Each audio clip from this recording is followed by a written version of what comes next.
এই মেয়েটা একটা পুতুলের হাতে ব্লেড দিয়ে কেটে দেয়, আর তখনই তার ফ্রেন্ডের হাতেও কেটে যায়। এই মেয়েটা তার ফ্রেন্ডের থেকে বদলা নেওয়ার জন্য একটা জাদুই পুতুল তৈরি করে, যেটা তার ফ্রেন্ডকে কন্ট্রোল করে।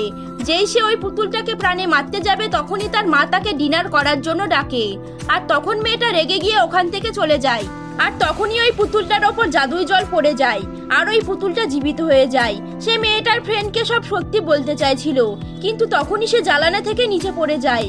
আর তখন একটা কুকুর ওই পুতুলটাকে মুখে নিয়ে ঘোরাতে থাকে।